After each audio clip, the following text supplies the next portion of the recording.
Bem, esse conceito, né, esta ideia, que é a ideia de cosmovisão, ela é uma ideia que tem se tornado cada vez mais comum no Brasil. Com frequência, você encontra publicações, congressos, palestras no meio cristão sobre esse assunto. E eu sei que ele é familiar de vocês, para vocês. Eu sei disso porque conheço seus pastores e eu sei que eles têm apreço por esse conceito, por essa ideia, como eu tenho o apreço. Então, eu sei que corro o risco de ser um pouco repetitivo, esse é um risco da minha fala nesta manhã, mas eu escolhi falar um pouco sobre esse assunto por 3 razões, basicamente. Primeiro, porque eu não sei falar sobre muita coisa. Essa é a primeira. Então, essa é a primeira razão. Eu tenho que falar sobre uma coisa que eu sei um pouquinho. E esse é um assunto ao qual eu tenho me dedicado com relativa profundidade ao longo da minha vida ministerial e acadêmica. Então, essa é a primeira razão. A segunda é porque, embora vocês tenham familiaridade com o assunto, uma abordagem diferente é sempre rica. Sempre que alguém diferente aborda um assunto que nós temos costume de ouvir na boca de uma outra pessoa, a gente tem enriquecimento na compreensão deste assunto. Então, essa é a segunda razão. E a terceira razão é que, como diz o meu subtítulo, o que eu pretendo não é apresentar, expor, definir apenas o que é cosmovisão e cosmovisão cristã, que é uma questão, eu creio, você já tem muita clareza disso, mas é oferecer um exercício de aplicação de cosmovisão. Então, vai ficar claro nos primeiros 15 minutos da minha aula em que sentido a gente vai fazer esse exercício, porque eu quero cumprir a minha aula em 2 grandes movimentos com vocês. Primeiro, quero... para não correr o risco de ter alguém entre nós que nunca tenha ouvido o que é cosmovisão, nunca tenha definido esse termo, eu quero gastar uns 2 minutinhos rapidamente só para definir esse conceito e quero gastar um pouquinho mais de tempo nesse primeiro movimento para dizer por que é útil pensar em termos de cosmovisão, tá bom? Cosmovisão é um conceito recente, tá? Ele é novo, ele deve ter uns 300 anos, mais ou menos. Então, antes do século XVII, não se pensava em termos de cosmovisão. Só se começou a pensar em termos de cosmovisão a partir do século XVII. Entenda o que eu estou dizendo, gente. Não é que eu estou dizendo que só a partir do século XVII é que os homens começaram a ter uma cosmovisão. Não é isso que eu estou dizendo. Os homens sempre funcionaram desse jeito. Tem a ver com a nossa estrutura criacional, cosmovisão. Mas a descoberta desse conceito foi feita há 300 anos atrás. Então, as pessoas só passaram a pensar em termos de cosmovisão recentemente. E aí, a pergunta que eu gostaria de fazer é: por que que o ambiente teológico se apropriou disso, que não nasce no conceito teológico, com que objetivo e qual seria a utilidade desse conceito para o ambiente teológico? Então, eu quero gastar uns 15 minutinhos definindo e dizendo porque é útil pensar em termos de cosmovisão, para depois gastar aí as minhas 2 horas posteriores, que é o tempo que me falta, fazendo então o exercício de aplicação que eu gostaria de fazer, que é submeter esse fenômeno, que é o fenômeno dos nossos relacionamentos interpessoais, a essa ideia de cosmovisão cristã, tá bom? Então, esse é o nosso percurso nesta manhã, e eu espero que a gente consiga cumprir esse percurso. Se não conseguirmos cumprir o percurso inteiro, não haverá problema. Se a nossa interação for rica e nós tivermos perguntas e conversas, eu prefiro ter o tempo de conversa do que necessariamente encerrar o meu conteúdo correndo. Se nós não tivermos tempo de chegar ao fim, cobrindo todo o conteúdo que eu planejei, há como fazer cortes lógicos dentro do meu tempo, dentro do meu raciocínio aqui, de modo que a gente não perca e não deixe de ter uma aula com início, meio e fim. Tá bom? Então, esse é o nosso movimento. Vamos começar, então, perguntando, basicamente, o que é cosmovisão e por que que é útil pensar em termos de cosmovisão. A maioria de vocês sabe o que é cosmovisão, mas eu gostaria de dizer, basicamente, se alguém não sabe o que cosmovisão é um conceito filosófico que alguns teólogos e pensadores se apropriaram com um objetivo muito específico, que é o de descrever para o mundo moderno contemporâneo o desafio intelectual do cristianismo. Então, pensa assim, o termo cosmovisão se tornou tão popular no meio cristão ultimamente que tem gente que acha que ele é diretamente um conceito cristão. E eu costumo dizer que, sempre que eu falo sobre isso, eu digo, olha, ele não é, ele nasceu fora, nasceu na filosofia, mais especificamente na filosofia alemã, e 100 anos depois dele ter nascido, ele já estava na teologia por meio de um pastor chamado James Orr, que é um apologeta escocês presbiteriano. Ele já estava na teologia com um propósito muito específico. Qual é o propósito?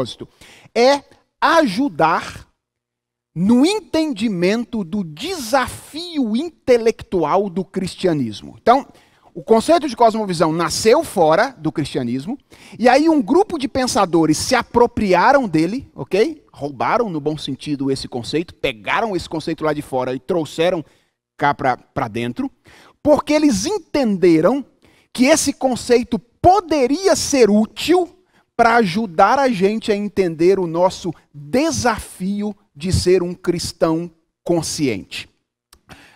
Eu costumo sempre dizer que a vida cristã não se resume à intelectualidade, ou seja, ter uma mente cristã não é tudo, ok?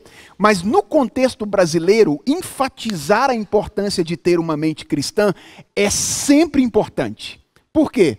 Porque eu acho que nós vivemos num contexto evangélico extremamente afetivo. Eu sei que vocês talvez não percebam isso porque ficam muito aqui no quintal de vocês, na igreja de vocês, que tem uma ênfase do ensino da Escritura, da exposição bíblica e assim sucessivamente. Mas quando você sai para outros lugares, você percebe como o evangelicalismo brasileiro, ele tem uma tendência muito mais afetiva, muito mais sensorial do que uma tendência intelectiva. Mas nós sabemos, a Bíblia diz muito claramente que um dos desafios de ser um cristão é pensar como cristão. Só para lembrar vocês de 2 textos bíblicos interessantes, Paulo diz, por exemplo, escrevendo aos Coríntios no capítulo 2, verso 16, que uma das coisas que nós recebemos quando nós nos tornamos cristãos é uma mente diferente, que Paulo chama lá de mente de Cristo, uma diferente forma de pensar, de refletir. E Paulo vai dar uma orientação que é muito conhecida de todos nós. Quase todo discurso sobre cosmovisão tem que parar em Romanos capítulo 12, versos 1 e 2, que é quando o apóstolo Paulo diz, olha, se você quiser descobrir, experimentar a boa, perfeita e agradável vontade de Deus, um dos passos que você precisa dar é tomar cuidado para não pensar de acordo com a mentalidade deste século, mas renovar-se ou transformar-se pela renovação da sua maneira de pensar. Então, quando esses estudiosos cristãos se apropriaram deste conceito, dessa ideia, que é a ideia de cosmovisão, que se você não sabe o que é, daqui a pouco eu vou dizer o que é, ok? Então, quando eles se apropriaram desse conceito, o que eles queriam? Eles queriam ajudar os crentes a cumprir o seu desafio cristão no ambiente ou na dimensão da sua intelectualidade. Tá claro até aqui? Eu poderia aqui mencionar o James Orr, que foi o indivíduo que trouxe para dentro do meio cristão reformado o conceito de cosmovisão. Ele fez isso porque ele entendeu que o cristianismo tinha um desafio muito particular no seu momento histórico, há uns 100 e poucos anos atrás. É que, durante muito tempo, a tarefa apologética do cristianismo, a defesa do cristianismo, ela se dava em aspectos particulares da fé cristã. Ou seja, James Orr diz assim, os nossos irmãos do passado, os pais da igreja, por exemplo, eles quando tinham o desafio de defender a fé cristã, eles tinham que defender doutrinas específicas que eram atacados por aqueles que não são cristãos. Então, por exemplo, a doutrina da ressurreição. E aí eles tinham que defender a doutrina da ressurreição. A doutrina da encarnação. E aí eles tinham que defender a doutrina da encarnação. O James Orr diz assim, olha, o nosso desafio é um pouco diferente. Não são as doutrinas cristãs especificamente que estão sendo atacadas de maneira isolada, mas é a mentalidade cristã como um todo que está sendo atacada. É a possibilidade de viver uma vida significativa e correspondente com o cristianismo que está sendo colocado em xeque. Então aí o James Orr vai dizer assim, olha, se a gente quiser ter sucesso na nossa tarefa apologética, a gente tem que fazer uma apologética de cosmovisão. Ou seja, a gente não pode ficar defendendo só as doutrinas isoladas do cristianismo. A gente tem que defender a visão cristã do mundo e das coisas como um todo. Então, esse foi o objetivo. Agora a pergunta é, em que sentido a ideia de cosmovisão pode ser útil para nós no nosso desafio intelectual? Eu disse que eles trouxeram a ideia porque eles acreditavam que era útil. Agora a pergunta é, em que sentido essa ideia de cosmovisão pode nos ajudar no cumprimento do nosso desafio intelectual cristão? Aí a gente tem que entender um pouco o que é cosmovisão. E existem basicamente duas figuras que eu considero preliminarmente, assim, para uma definição preliminar, muito úteis para a gente definir uma cosmovisão. A primeira é essa aí, que eu acho que vocês já devem conhecer, que é a figura da lente, ou a figura do óculos. Aliás, depois que eu comecei a usar esse, é que eu comecei a perceber o quanto eu precisava de um, embora eu não imaginasse que precisava. Isso acontece conosco também em termos de cosmovisão cristã. Quando a gente coloca, é que a gente percebe o quanto a gente precisava de uma nova maneira de ver as coisas. Mas uma das figuras que tem sido muito usadas pelos estudiosos para definir cosmovisão é a figura do óculos, ou a figura da lente. Aquela ali é a mais legal de todas as definições de cosmovisão que eu já vi, e é inclusive a que eu uso com os adolescentes e jovens na minha igreja quando eu quero ensinar para eles o que é cosmovisão. Vocês conseguem ler aquilo lá? Conseguem ler juntos? Então leiam juntos. Forte.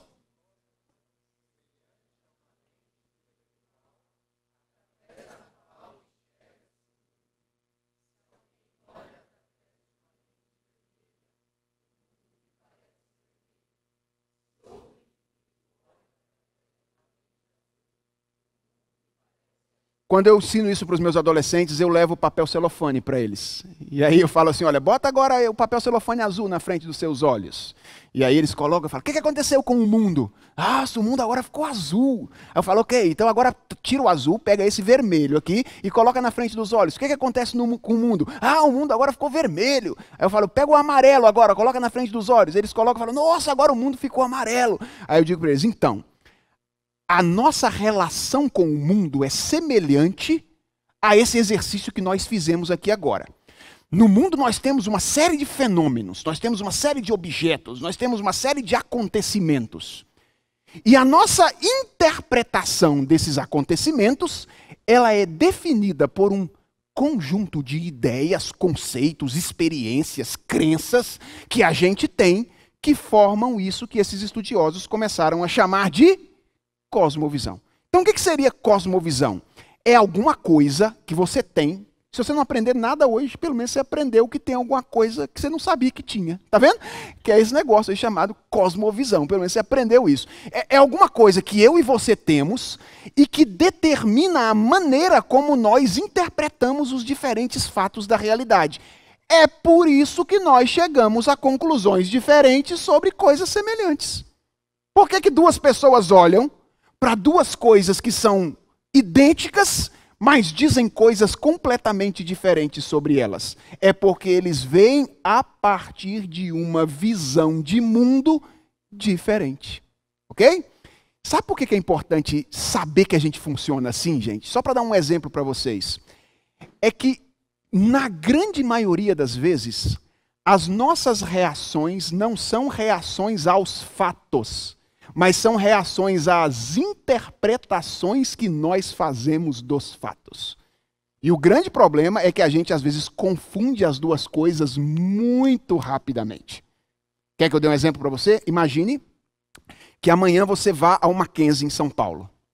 E aí eu passe por você no Mackenzie e nem cumprimente você. Qual será a sua reação em relação a mim? Depende da interpretação que você fizer do fato.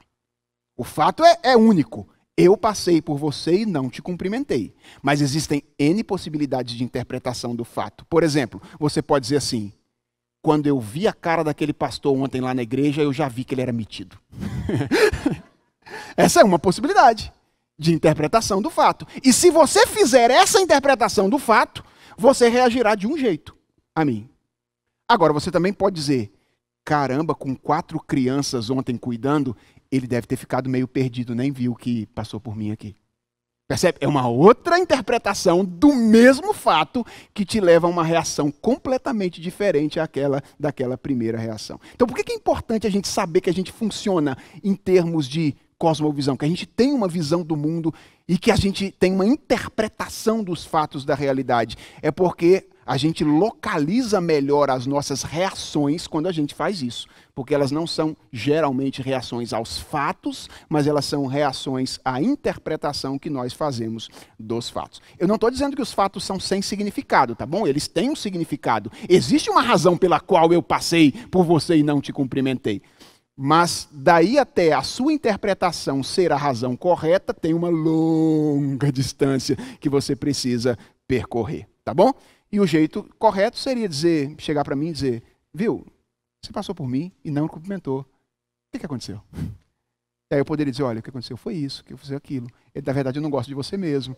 Na verdade, entendeu? Poderia explicar por que a coisa aconteceu. Então, o que é cosmovisão? Essa é uma figura que os estudiosos têm usado. É uma lente intelectual que todo mundo tem e através da qual ele enxerga a realidade, ok? A discussão aí se é só intelectual, se não é só intelectual, mas a princípio vamos manter essa ideia. Existe um conjunto de crenças que nós temos que são determinantes na hora que nós interpretamos os fatos do mundo. Uma outra figura que eu gosto bastante é a figura de molde. Não apenas a figura do óculos, mas a figura do molde. Se você não tem filho, você não sabe o que é aquilo que está lá em cima, né? Aquilo lá é um moldezinho de ursinho que nós usamos em casa para cortar pão de forma para as crianças levarem para a escola, um pãozinho bonitinho para eles comerem. Então, quando vocês tiverem filhos, um moldezinho de ursinho, eu sei que ele deve servir para outras coisas, mas lá em casa ele serve para fazer sanduíche de pão de forma para as crianças levarem para a escola um ursinho e aí comerem a cabecinha do ursinho, o bracinho do ursinho e assim sucessivamente. Então, a cosmovisão não pode ser vista tanto quanto uma lente, quanto como um molde. Vocês conseguem ler aquilo que está escrito lá? Então leiam, por favor.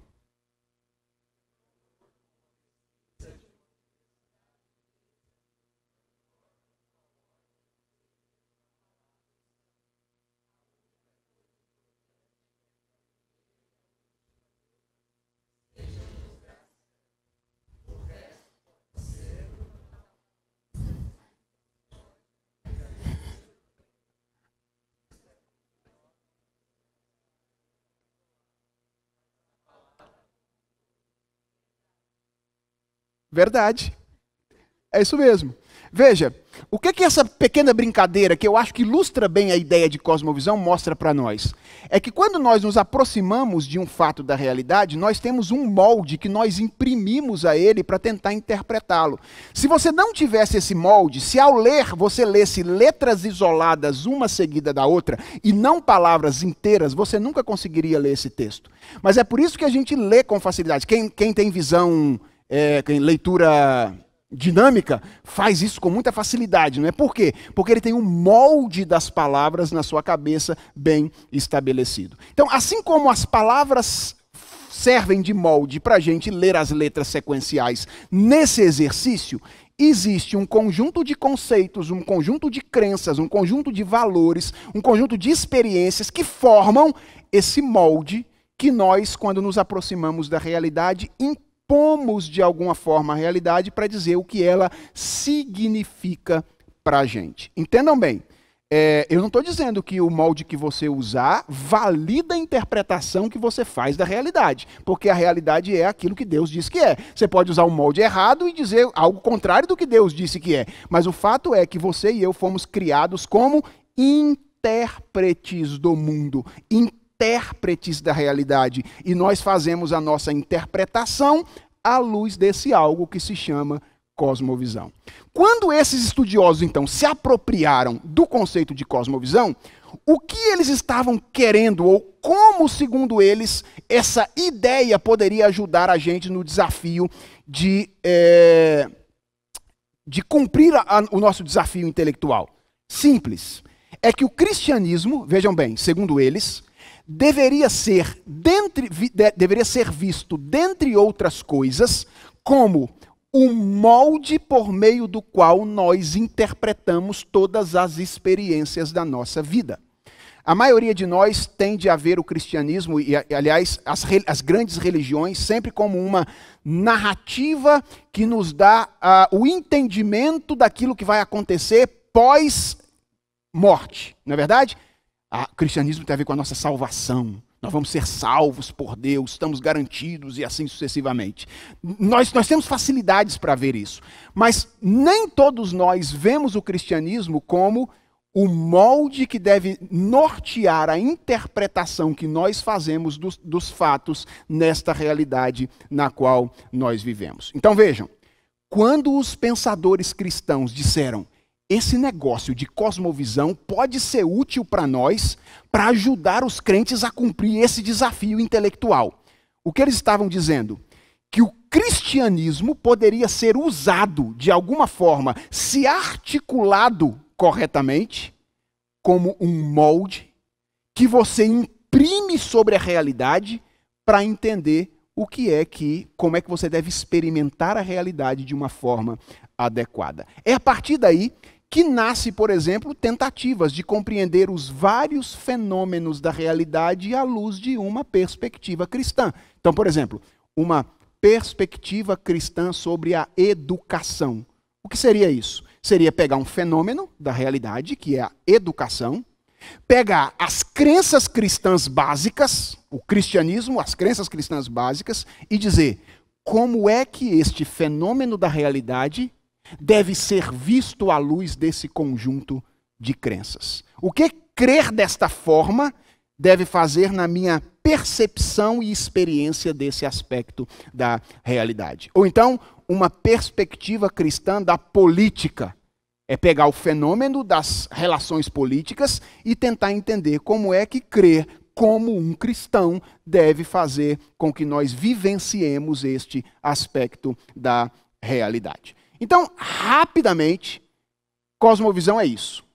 É uma ideia que surgiu há algum tempo atrás, que fala que nós interpretamos a realidade sempre a partir de uma lente formada por um conjunto de crenças básicas. E os cristãos se apropriaram desse conceito porque entenderam que ele poderia, de alguma forma, nos ajudar a cumprir o nosso desafio intelectual. De que forma? Tentando entender como é que cada fenômeno da realidade poderia ser interpretado à luz desse conjunto de crenças básicas. Então, se eu dissesse a você, ou se eu precisasse responder, o que significa, à luz do conceito de cosmovisão, da ideia de cosmovisão, cumprir o desafio intelectual cristão? Significa interpretar cada fenômeno, cada experiência, cada fato, cada acontecimento da realidade à luz de um conjunto de crenças cristãs. Bem, aí os cristãos, assim, eles unem e se dividem, né? Como é que se articula uma cosmovisão cristã? Há várias formas de se articular uma visão de mundo cristã. Então, os estudiosos, eles se dividem bastante. Mas a forma mais comum, que eu creio é a forma que vocês trabalham com ela, é a forma narrativa, que é articular a história cristã com uma grande história que serve para interpretar todas as pequenas histórias da nossa experiência. Tem alguém da área de letras ou de literatura aqui? É aquilo que na área de letras ou literatura as pessoas costumam chamar de metanarrativa, que é uma narrativa fundante, né, estrutural, que a gente usa para interpretar todas as outras coisas. E se você der uma olhada para essa tríade que está aí, é chamada de tríade cristã básica, alguns agora já não trabalham mais com uma tríade, não é? Agora, como é que seria 4 na linguagem de tríade? Hã? Como? Tetríade? Eu não sei. Algumas pessoas trabalham com uma história de 4 cenas e não com uma história de 3 cenas, não é? Criação, queda e redenção. Algumas pessoas já falam em criação, queda, redenção e consumação. Mas, de modo geral, se você olhar para essa tríade, você vai perceber que ela articula, de certa forma, as principais crenças do cristianismo. Essa tríade articula. Se você perguntar para mim assim, o que é a história da Bíblia, pastor? Eu posso dizer para você com convicção que a história da Bíblia é a história de como Deus criou o mundo, de como a gente estragou o mundo que ele criou e de como ele está consertando o mundo que ele criou e que a gente estragou. Essa é a grande história da Bíblia. Essa é a grande metanarrativa. Deus criou o mundo, a gente estragou o mundo, e então agora ele está consertando na pessoa de Jesus Cristo o mundo que ele criou e que a gente estragou. Essa é uma forma simples e rápida de articular aquilo que seria a cosmovisão cristã. Lembra do molde? É um molde, então, triangular nessa perspectiva ou quadrangular numa outra perspectiva. Depende de como a gente vai usar o molde. Mas o grande desafio intelectual cristão pode ser descrito, eu não estou dizendo que essa é a única maneira de fazer isso, mas ele pode ser descrito como o desafio de impor sobre um determinado fenômeno esta tríade: criação, queda e redenção. Todos vocês creem que Deus criou o mundo? Sim ou não? Sim, todos vocês creem que Deus criou o mundo, né? Ótimo. Todos vocês creem que o mundo se estragou quando nós quebramos a nossa relação com Deus? Todos vocês creem nisso? Sim. Todos vocês creem que Deus está restaurando o mundo que ele criou e que a gente quebrou na pessoa de Jesus Cristo?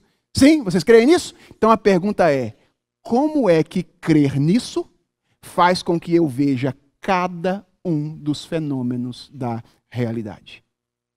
E aí você pode pegar isso e aplicar qualquer coisa.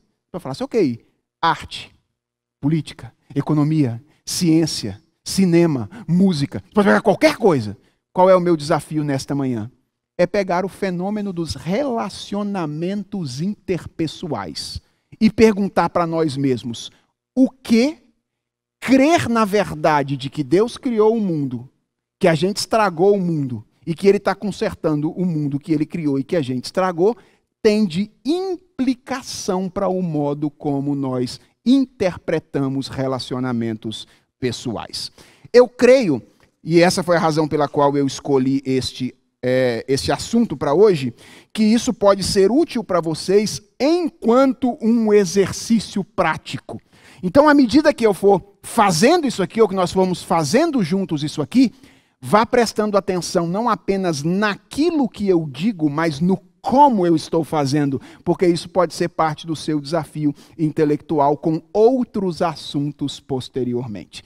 Uma questão, até aqui, nesse primeiro momento, alguma pergunta? Sim ou não? Não? Eu fico extremamente preocupado quando isso acontece.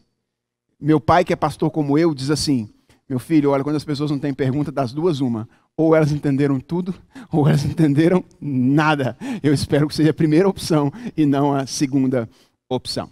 Então tá claro o que a gente vai fazer, né? A gente aqui já tem um molde. A gente pode formar o molde, né? E aí vocês formam esse molde constantemente. Mas o que a gente vai fazer é tentar agora, partindo do pressuposto de que a gente tem um molde, olhar para o fenômeno e aplicar esse molde a ele. Se vocês considerarem aqui essa tríade cristã básica, vocês vão perceber que numa cosmovisão há basicamente 3 questões estruturalmente falando. Toda cosmovisão é assim, tá bom? A cristã e a não cristã. Primeiro, ela tem uma perspectiva... Não era isso aqui que era para fazer. Primeiro, ela tem uma perspectiva sobre a origem. Essa é a primeira grande cena. De onde isso veio? Como isso surgiu? Quem trouxe isso à existência? Depois, ela tem uma perspectiva sobre a origem do mal. Como é que isso estragou? Toda cosmovisão tem a ideia de que alguma coisa está errada, tá bom? Então, algo veio de algum lugar, algo está errado e a pergunta é, o que foi que estragou? E depois como é que isso pode ser restaurado ou transformado? Toda cosmovisão é assim e a gente vai tentar então ver esses três movimentos nesta perspectiva. Então, eu não sei se vamos conseguir fazer as três coisas, ver criação, queda e redenção, origem, mal e salvação, mas se nós conseguirmos, por exemplo, ver com relativa profundidade este primeiro tópico, que é o tópico da criação, eu já me darei por satisfeito nesta ocasião. Uma coisa importante, quando a gente pensa sobre a origem das coisas, nós devemos nos lembrar que a questão das origens não envolve apenas quando e como as coisas surgiram. Porque essas são perguntas assim menos problemáticas no que diz respeito à questão das origens. As questões mais problemáticas no que diz respeito às origens são por que as coisas existem e para que as coisas existem. Deixa eu fazer uma pergunta a vocês. Por que vocês acham que as pessoas questionam a narrativa cristã sobre as origens? É porque ela tem problemas científicos em relação ao como e ao quando as coisas surgiram, ou porque ela causa problemas ao estilo de vida delas, no porquê e no para que elas vivem? Qual é a razão pela qual as pessoas questionam a narrativa cristã da criação? Eu sei que, em geral, o que aparece na capa da crítica isso não é científico, ok? Mas se você se lembrar do que o apóstolo Paulo diz em Romanos capítulo 1, verso 18, texto que o reverendo Weber Jr. pregou na semana passada, você vai se lembrar que Paulo diz que a ira de Deus se revela do céu contra toda impiedade e perversão dos homens. Deus está bravo com os homens, está irado com os homens, manifestando a sua ira sobre eles, porque eles detêm a verdade, eles têm o conhecimento da verdade, mas eles sufocam o conhecimento da verdade por causa da... Qual é o contrário de verdade? Mentira é na nossa cabeça, né? Porque no texto do apóstolo Paulo é injustiça. Paulo diz, eles sufocam o conhecimento de Deus dentro do coração deles, não é porque eles encontraram uma narrativa melhor, mais racional, mais lógica, para poder fazer as coisas funcionarem. É porque se eles assumirem essa narrativa, eles têm que dobrar o joelho e adorar. Eles não podem continuar vivendo de maneira injusta como eles gostariam de viver. Eles suprimem a verdade pela injustiça e não a verdade pela mentira. Então o problema humano, na verdade, eu sempre digo isso, ele não é racional, ele é ortopédico. Esse é o problema humano. É porque se ele disser, sim, Deus existe e eu o conheço, ele tem que dobrar o joelho e adorar. E ele não pode viver cuidando do seu próprio nariz. Então vejam bem, o problema da narrativa cristã da criação para os ímpios não é o que ela diz sobre o ok e sobre o como as coisas surgiram. Ok, eles também têm problema com isso, mas o grande problema não é com isso. O grande problema é com o porquê e com o para que as coisas existem. Então, ao invés de lidar aqui com o ok e o como, eu vou lidar com aquilo que é mais importante, que é o porquê e o para quê. Então vamos ver, em geral, como é que as pessoas interpretam o porquê e o para que relacionamentos existem. O que eu vou mostrar aqui para vocês, eu acho que pode ser bem verificado nas ciências que estudam relacionamentos. Então, se você pegar, por exemplo, as grandes narrativas de psicologia, de antropologia, de sociologia, isso vai se encaixar de alguma forma, mas isso se encaixa também com a mentalidade popular, que é só uma reprodução da ciência não cristã, tá bom?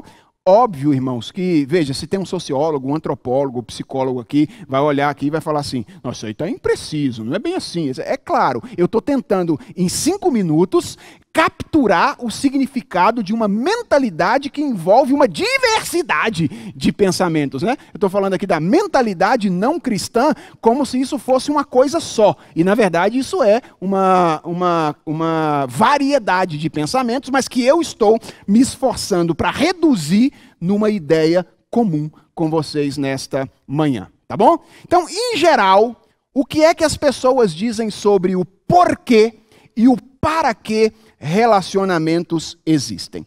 A visão corrente sobre a origem dos relacionamentos é, em geral, uma visão antropocêntrica.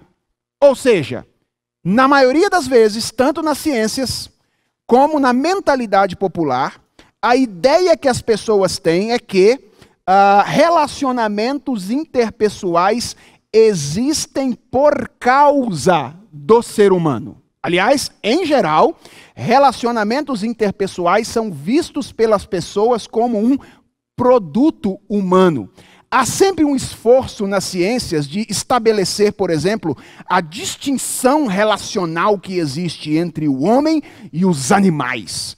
Como se a distinção relacional, como se o modo como o homem se relacionasse fosse tipicamente humano, primariamente humano e distinto dos animais.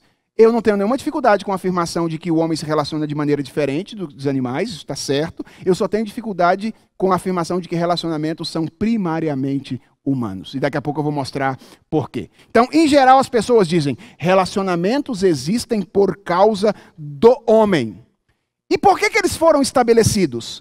Por causa das necessidades que nós possuímos. Então nós temos uma série de necessidades. Por exemplo, nós temos a necessidade de reprodução, que é uma necessidade biológica. E o relacionamento existe com o objetivo de suprir essa necessidade de reprodução.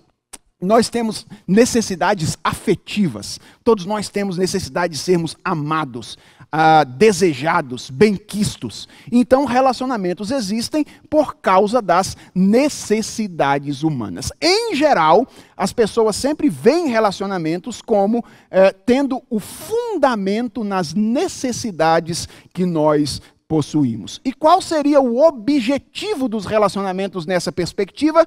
O suprimento dessas necessidades. Então, é óbvio que aqui você vai ter perspectivas mais materialistas, menos materialistas, não é? Alguns vão dizer, não, relacionamento existe para procriar. Então, algumas correntes dizem isso. Outros dizem, não, relacionamentos existem para a experiência da vida afetiva. É menos materialista. Mas, em geral, o que todas elas têm em comum? Em geral, todas elas dizem, relacionamentos existem por causa do homem, eles se fundamentam nas necessidades que o homem possui, esse é o porquê eles existem, e para que eles existem? Para que as necessidades humanas sejam de alguma forma supridas. Bem, eu não preciso dizer que essa é uma visão bastante complicada de relacionamentos, principalmente porque você não encontra nenhuma base para relacionamentos altruístas numa visão de relacionamento que se fundamentam nas necessidades humanas, sobretudo individuais, não é verdade? Se eu estabeleço relacionamentos com você por causa de necessidades que eu tenho com o objetivo de supri-las, então o meu relacionamento com você está fadado a ser um relacionamento utilitarista. Ok? Porque em última instância, eu só estou usando você para satisfação das minhas próprias necessidades. Então, numa visão como essa, é altamente difícil garantir a possibilidade de relacionamentos altruístas, servis, que tenham um outro como foco, porque o fundamento e a base é a necessidade humana. Bem, talvez você esteja dizendo assim, ô pastor, então, legal, eu acho que é isso mesmo, eu concordo com o senhor que esse jeito aí é o jeito que as pessoas, na maioria das vezes, veem, mas eu não acho que a gente, crente assim, a gente tem a tendência de ver relacionamentos desse jeito também. Bem, deixa eu dizer para vocês que é óbvio que nós temos uma visão bem melhor dos relacionamentos em virtude da nossa crença em Deus, na revelação divina, etc. e tal. Mas eu não creio que nós estamos livres, longes, distantes de, em determinados momentos da nossa vida, cultivarmos sem perceber, isso é importante. Porque cosmovisão não é aquilo que você diz que acredita. Cosmovisão é aquilo que você de fato acredita, ok? E que só aparece quando você age, reage, diz e assim sucessivamente. Então, a gente pode estar consciente ou inconsciente da nossa cosmovisão.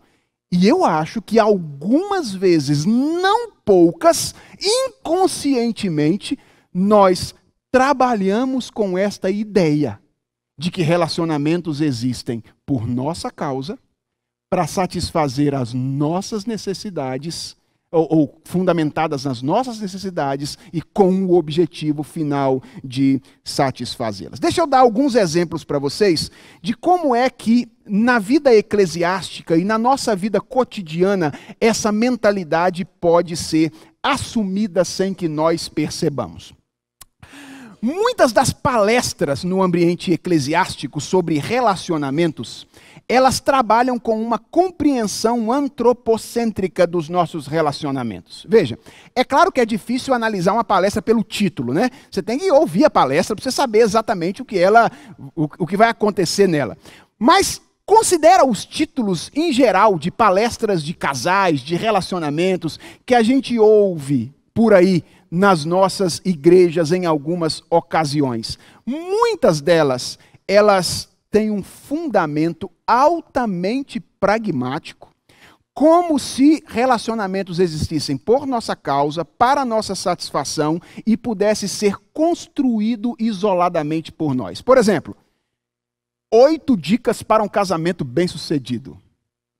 Veja bem, gente, eu não estou dizendo que é pecado ter uma palestra sobre 8 dicas de um casamento bem-sucedido, e nem estou dizendo que necessariamente uma palestra que tenha 8 dicas para casamento bem-sucedido será pragmática. Eu não estou dizendo. Alguém pode ter como a primeira dica de um casamento bem-sucedido, converta-se ao Senhor Jesus Cristo. Ela não será pragmática, ok? Então, eu não estou dizendo que é. Mas a proliferação disso, e óbvio, o conteúdo que a gente, vez após outra, ouve, mostra que, no fundo, a gente tem uma visão assim de que relacionamentos existem para que nós tenhamos sucesso. E que nós podemos construir por nós mesmos algum tipo de relacionamento bem-sucedido. Então, 9 dicas para criar filhos numa sociedade desorganizada. Né? Então, é sempre assim. Esses títulos que são de natureza pragmática. Ok, talvez você diga assim, pastor, ainda não está muito claro para mim. Ótimo. Veja, a mentalidade antropocêntrica quanto à origem dos relacionamentos, às vezes toma conta de nós de maneira mais prática, quando nós cremos que os critérios para escolha e avaliação dos nossos relacionamentos é um terreno da nossa autonomia. Por exemplo, o jovem vai se casar, não é? E aí ele começa a fazer a listinha daquilo que ele espera encontrar no cônjuge dele. Aí se ele for homem, o primeiro item da lista vai ser bonita, né? E aí os outros itens vão para baixo lá. Veja bem, o que esse indivíduo está fazendo, não é que ele não possa fazer isso, mas o que eu estou dizendo é que algumas vezes nós fazemos isso como se o estabelecimento de critérios para um casamento fosse uma responsabilidade completamente nossa, autônoma, que nós poderíamos tomar a parte daquilo que Deus diz na sua palavra sobre o que é um cônjuge. Diz assim, olha, eu vou escolher, então eu tenho que estabelecer os meus critérios. Não, peraí. Eu sei que você tem que estabelecer os seus critérios. Mas se você acredita que Deus criou o mundo, se você acredita que Deus criou inclusive relacionamentos, então você não pode dizer que esse é um terreno da sua autonomia. Você tem que estabelecer critérios, mas os critérios têm que ser estabelecidos de acordo com critérios previamente estabelecidos por Deus na sua palavra. Mas algumas vezes nós dizemos, olha, para mim, um bom amigo é isto. É o cara que todas as vezes passa a mão na minha cabeça. Isso é um bom amigo. Ou então, um bom pai é aquele que me dá tudo aquilo que eu quero. Ou um bom filho é aquele que sempre corresponde às minhas expectativas. O que a gente está fazendo? A gente está estabelecendo critérios de maneira autônoma para dizer o que é e o que não é. Percebe? Às vezes, sem perceber, a gente faz isso? A gente toma nas nossas mãos, na nossa autonomia, a tarefa de estabelecer critérios para dizer o que é um bom marido, o que é um bom filho, o que é um bom pai, o que é uma boa esposa, o que é ser um bom irmão, e assim sucessivamente. Quando um casal vai comunicar ao pastor que ele está se divorciando, percebeu que isso aqui eu não falei por acaso não, tá? É porque isso é o que está acontecendo ultimamente mesmo. Antigamente, o pastor ele era procurado para intervir num casamento que estava com problema. O cara chegava e falava assim, pastor, nós queremos que o senhor vá lá em casa, porque nós temos um problema no casamento, e eu gostaria que o senhor interviesse de alguma forma para nos ajudar naquela ocasião. Hoje, ele é comunicado de que o casamento já acabou. Se as pessoas já chegam e digam, olha, pastor, seguinte, nós viemos aqui para dizer que o nosso casamento já acabou, assim, sucessivamente, tal. Uma das razões mais comuns que as pessoas dão é, pastor, não teve traição, entendeu? Assim, não teve nenhum problema, não teve dificuldade, nós estamos bem, assim, nós somos amigos um do outro e tal. É que nós chegamos à conclusão de que nós não seríamos felizes no nosso casamento. Nós jamais conseguiríamos juntos, com as diferenças que temos, com as diferenças de gênio que temos, nós jamais conseguiríamos ser felizes. Qual é a premissa que está por trás desta decisão e dessa informação? Em termos de cosmovisão, qual é a premissa? A premissa de que casamentos existem para que pessoas sejam felizes. E veja, eu não estou dizendo que não é, mas na visão cristã do mundo, essa é uma consequência e não é uma causa. Não é algo a ser buscado em primeiro lugar. É uma consequência de outra coisa que se busca em primeiro lugar. Veja, eu não estou dizendo que casamentos não nos façam felizes. Que bom que eles nos fazem. Mas eles não existem fundamentalmente numa perspectiva cristã com este objetivo. Mas às vezes nós trabalhamos com esta mentalidade e tomamos decisões na nossa vida relacional com base na ideia de que relacionamentos existem por nossa causa, para suprir as nossas necessidades, com o objetivo de nos satisfazer pessoalmente. A pergunta é, o que a Bíblia diz sobre o porquê de relacionamentos? Se nós cremos de fato que Deus criou as coisas, e relacionamentos são criados por Deus, vou mostrar isso para vocês daqui a pouco, se nós cremos, o que nós deveríamos dizer a respeito do porquê e do para quê deles? Então vamos aqui para o nosso segundo momento. A visão cristã dos relacionamentos, ao contrário da visão não cristã, é uma visão teocêntrica e não uma visão antropocêntrica. Isso significa que, numa visão cristã do mundo, relacionamentos não existem primariamente por causa do homem, mas eles existem primariamente por causa de Deus. Aliás, eu disse a vocês antes que eu concordava que há uma distinção na maneira como homens se relacionam em relação aos animais. Mas eu disse que relacionamentos não são primariamente um fenômeno humano. Por quê? Porque, biblicamente falando, relacionamentos existem primariamente no ser de Deus e apenas como uma consequência analogicamente em nós por termos sido criados à imagem e semelhança dele.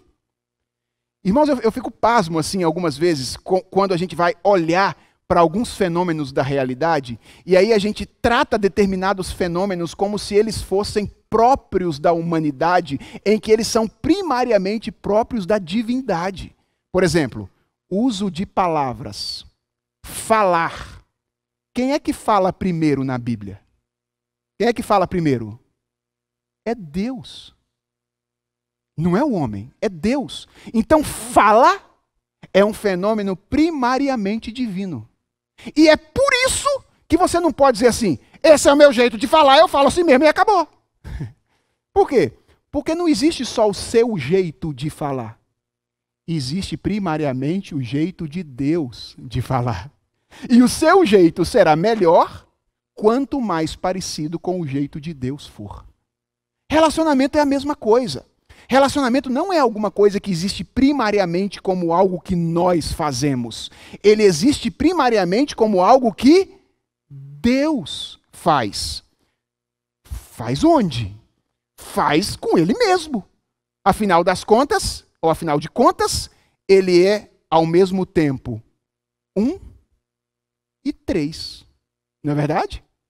Pai, Filho e Espírito Santo. Então, onde é que relacionamento existe primeiro à luz de uma perspectiva cristã? No seio da Trindade. É ali que relacionamento existe pela primeira vez.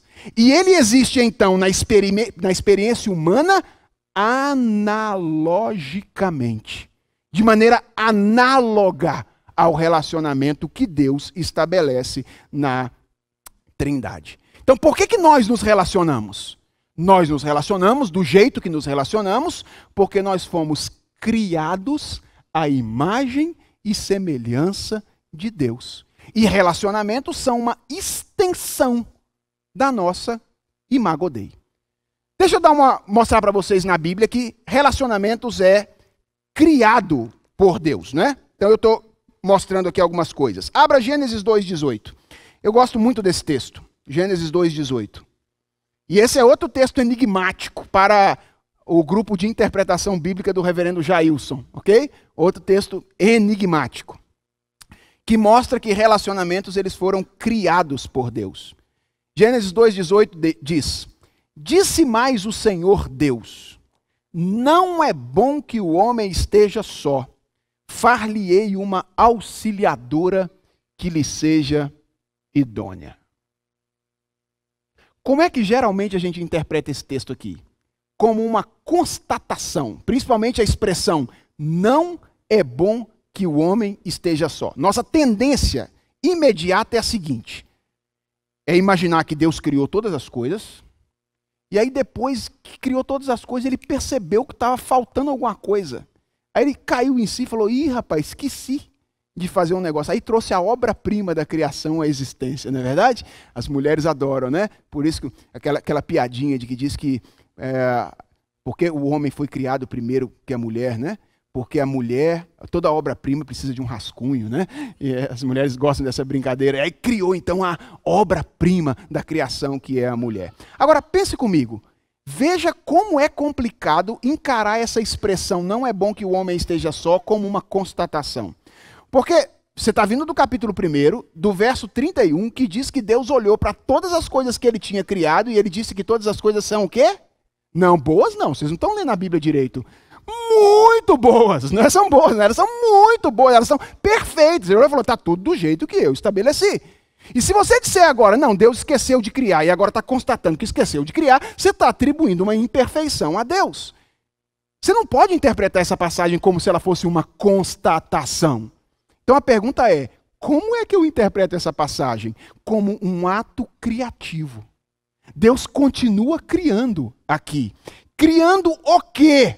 Aí nós temos que falar, isso é assunto para outra ocasião, tá? Criando uma dimensão de existência. É que a gente sempre pensa na criação em termos de objetos, né? Mas Deus criou também dimensões de existência. E a dimensão relacional é uma dimensão criada por Deus em Gênesis 2,18. E sabe qual é a prova textual disso, exegética disso? É que o texto inicia com a fórmula criacional. Como é que é a fórmula criacional de Gênesis 1? E disse Deus, haja luz e houve luz. E disse Deus, haja isso, haja aquilo. Como é que começa Gênesis 2,18? Disse mais o Senhor Deus. Ou seja, continua criando o Senhor Deus. Criando o quê? Criando uma dimensão de existência, que é a dimensão relacional. Então, a visão cristã sobre relacionamentos é que ele é primariamente uma experiência divina, que é fundamentado na imagem de Deus. Nós nos relacionamos porque somos criados à imagem dele. E qual seria então a finalidade dos nossos relacionamentos? Com que objetivo? Ora, a doutrina da imago Dei explica. O que significa dizer que você é um ser criado à imagem de Deus? Significa dizer que você é uma expressão do ser de Deus. Que você foi criado com o objetivo final de revelar a pessoa do seu Criador. Então, por que relacionamentos existem?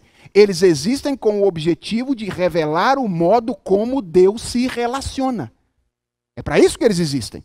Eles não existem por causa de nossas necessidades, eles existem por causa da imagem de Deus em nós, e eles não existem para suprir as nossas necessidades primariamente, mas eles existem para ser um reflexo do modo como Deus se relaciona entre si e na relação com a sua igreja. Vou fazer uma pergunta para vocês. Por que que o divórcio é algo tão danoso e tão condenado na Escritura Sagrada?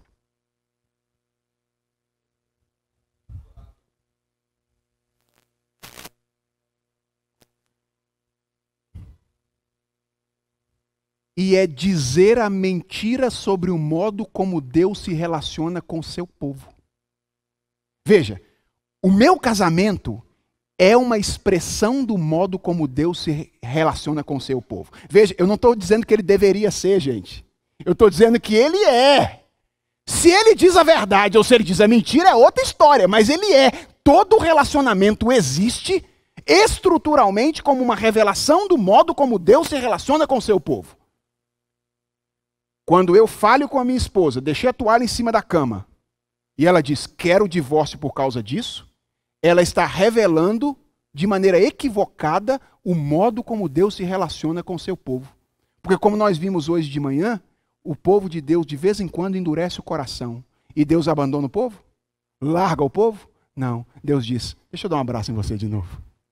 É por isso que o divórcio é algo altamente condenado na Bíblia. É porque é dizer que Deus se relaciona de maneira equivocada, é dizer a mentira sobre o modo como Deus se relaciona com a sua igreja. Então a finalidade é a revelação da imagem de Deus. Deixa eu tentar encerrar então a minha reflexão mostrando para vocês aqui rapidamente duas implicações rápidas disso que nós acabamos de ver. Não vai dar mesmo tempo de nós caminharmos em direção aos outros dois aspectos. Bem, qual a diferença entre a visão não cristã e a visão cristã sobre a origem de relacionamentos? A primeira é antropocêntrica. Ela é centrada no homem. A visão não cristã, ela é centrada no homem.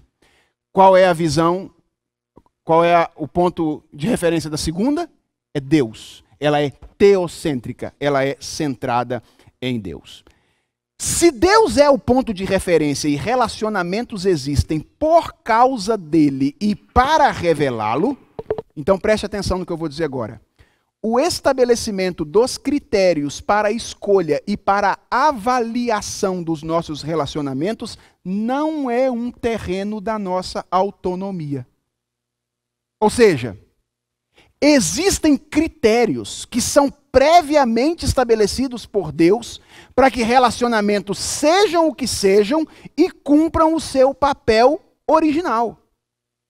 Por mais que nós tenhamos liberdade no que diz respeito à escolha, por exemplo, das nossas amizades, do nosso casamento, essas não são decisões que nós tomamos à parte dos critérios estabelecidos por Deus.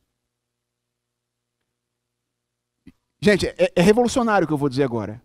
Mas o que eu estou dizendo é que nós jamais deveríamos, à luz de uma visão cristã do mundo sobre relacionamentos, estabelecer relacionamentos de amizade casuisticamente. Mas é assim, em geral, que a gente estabelece relações de amizade, né? Foi indo, foi fundo, foi fundo, foi fundo, foi fundo e foi. Geralmente com base em coisas comuns que nós temos apreço por fazer, não é verdade? Ah, fulano gosta de pescar, eu também gosto de pescar. A gente juntou, vai pescar. Ou então, eu conversei com ele lá na igreja, deu uma afinidade assim, sabe? Uma química. Parece que a gente já tinha se conhecido há 30 anos atrás. Aí a gente ficou amigo, assim, etc. Veja bem, a Bíblia diz que amizades existem com um propósito. E existem o bom amigo e o mau amigo. E não cabe a nós dizer o que é o bom amigo, o que é o mau amigo, pelo menos em termos finais. O que cabe a nós é olhar para a Escritura e dizer o que a Bíblia diz que é um bom amigo. E aí estabelecer meus relacionamentos de amizade de acordo com os critérios previamente estabelecidos pelo Senhor na sua palavra. Vamos pensar no casamento. Pensa num jovem. O jovem que está se preparando para casar, vai escolher um casamento. A pergunta é, para que casamento serve? Qual é a pergunta que um jovem deveria fazer quando ele vai escolher uma noiva ou um noivo? Qual é a pergunta? Eu não estou perguntando qual é a pergunta que a gente faz geralmente, qual é que ele deveria fazer. A Bíblia diz que casamento tem como objetivo a formação da imagem de Cristo em nós. Está lá em Paulo, Efésios capítulo 5, que Jesus Cristo morreu, que maridos devem amar a sua mulher como Cristo amou a igreja, a si mesmo se entregou por ela, a fim de apresentá-la sem ruga, sem mácula, etc. Então, para que casamento existe? Para que eu me torne cada dia mais perfeito à imagem de Cristo Jesus. A pergunta que um jovem cristão deveria fazer ao estabelecer um relacionamento é: vivendo com essa pessoa eu serei mais parecido com Jesus Cristo? A minha santificação será maior na companhia dessa pessoa? Isso é fundamental. Veja, isso é tirar uma mentalidade. Isso é vestir uma outra mentalidade. Não só para estabelecimento, mas para avaliação. Vou falar um negócio aqui agora que vocês correm o risco de me bater, tá bom? Nós pais poderemos ter filhos que descumpram nossas expectativas e que ainda assim sejam bons filhos. E podemos ter filhos que cumpram as nossas expectativas e que sejam maus filhos. Por quê? Porque não são as nossas expectativas o critério final para dizer o que é um bom filho. Porque é Deus que diz o que é um bom filho. E quando as minhas expectativas forem equivocadamente projetadas sobre o meu filho, e eu exigir que ele seja como eu gostaria que ele fosse, eu posso estar exigindo que ele se torne um mau filho, mesmo que eu ache que ele seja um bom filho. O contrário é verdade para avaliação de relacionamentos entre filhos e pais. Por exemplo, o seu pai não é um bom pai porque ele deixa você fazer tudo o que você quiser. Ainda que você o considere um bom pai. Não, meu pai é excelente. É o melhor pai do mundo. Não, peraí. De acordo com os seus critérios, talvez ele seja o melhor pai do mundo. A pergunta é se ele é o melhor pai do mundo à luz dos critérios divinamente estabelecidos por Deus na sua palavra. Percebe? Mas às vezes a gente confunde os critérios porque nós trabalhamos com uma visão equivocada de relacionamentos. Achamos que esse critério tem a ver conosco apenas. Para encerrar, como é que aquele casal vivendo em crise deveria reagir diante de uma situação como aquela que eu mencionei anteriormente aqui? Aquele casal que se separa por causa do não encontro da sua felicidade. À luz dessa visão, ele seria desestimulado da opção pelo divórcio. Porque se relacionamentos existem finalmente como revelação do modo como Deus se relaciona com o seu povo, a misericórdia e o perdão devem ter ampla precedência sobre a rejeição e o abandono. Então eu espero, nós não vamos conseguir caminhar para queda e redenção, seria muito legal se a gente pudesse fazer isso, mas eu faço isso de propósito, tá? É para ser convidado outras vezes. Então assim, eu deixo sempre alguma coisa para lá, para ter que voltar para falar sobre outro assunto. Seria muito interessante, mas eu espero que tenha sido útil para vocês, de alguma forma, perceber como é que o conceito de cosmovisão nos ajuda no que diz respeito a esse cumprimento do nosso desafio intelectual e como é que nós podemos nos valer dele para lidar com um aspecto tão pequeno, aparentemente, da nossa experiência, que são os relacionamentos interpessoais, mas nos quais, analisando, nós podemos enxergar vários lugares nos quais, inconscientemente, nós agimos com uma visão não cristã, a fim de modelar a nossa visão da realidade à luz de uma perspectiva cristã. Se vocês tiverem alguma pergunta que vocês queiram fazer sobre o que deu tempo de ver hoje, eu me disponho a responder caso ela seja fácil.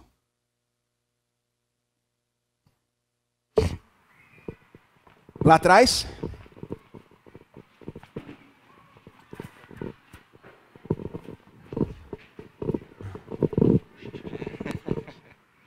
É mais uma... Não é uma dúvida, mas uma forma de entender melhor a questão. Vamos lá. A questão é interessante porque isso se aplica não só ao relacionamento, mas se aplica também à própria liberdade. A forma de exultação. É uma questão que a gente tem discutido entre alguns amigos. E eu preferiria, em vez de tratar como analogia, mais como participação.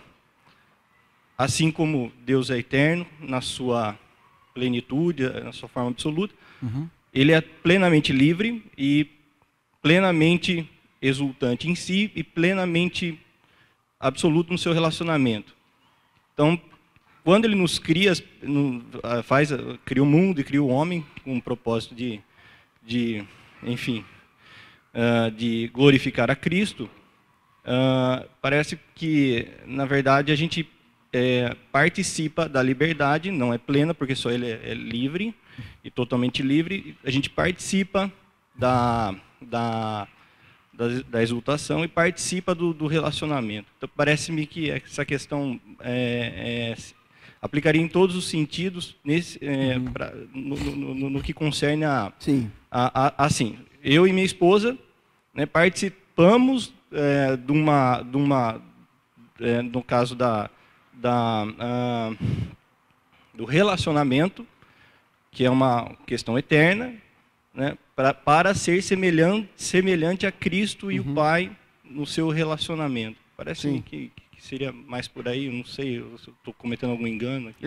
Nós podemos conversar mais sobre isso daqui a pouco, pessoalmente, porque há muitas questões aí, nuances técnicas, né? Por exemplo, eu não sei se você está usando o termo participação num sentido filosófico e etc. Então a gente teria que gastar algum tempo conversando juntos para eu entender bem o que isso significa. Se a gente for usar o termo participação de maneira não técnica, eu estaria disposto a reconhecer o uso do termo. De maneira técnica, eu tenho mais dificuldade com ele. O que eu diria é que Deus de fato, ele tem um projeto, ele já tem um relacionamento que é eterno, e ele criou um ser que, nesse sentido sim, participa desse relacionamento eterno. Ele criou o homem e botou para se relacionar com ele. Participação não técnica, né? O que o pecado fez? O pecado tirou a gente dessa relação com Deus. Por isso que Jesus Cristo diz, olha, ninguém conhece o Pai senão o Filho, e aquele a quem o Filho quiser revelar. Ou seja, qual é o único jeito da gente voltar para essa relação? É através do Filho de Deus. Quando a gente se converte, o que acontece conosco é que nós que estamos fora de uma relação, essa é a dimensão, para usar o termo técnico, ontológica do pecado. Fora dessa relação, nós somos de novo colocados nessa relação, né? A linguagem de Paulo, escrevendo aos Colossenses, é que nós somos transportados de um reino para outro reino, né? A dimensão ontológica da salvação. Mas gastamos uns 5 ou 10 minutos depois falando sobre isso mais tecnicamente. Alguma outra questão, irmãos? Vocês estão com fome? Sim? Não? Bem, se não há outra questão, gostaria de manifestar mais uma vez minha gratidão ao reverendo Weber Júnior pelo convite. Espero que de alguma forma nossa passagem aqui entre vocês tenha contribuído para que a glória do nome do Senhor fosse exaltada e para que vocês fossem edificados. E eu espero que nós nos vejamos em outros lugares, em outras ocasiões, ou mesmo aqui em outras vezes, se o Senhor assim nos permitir. Que Deus os abençoe.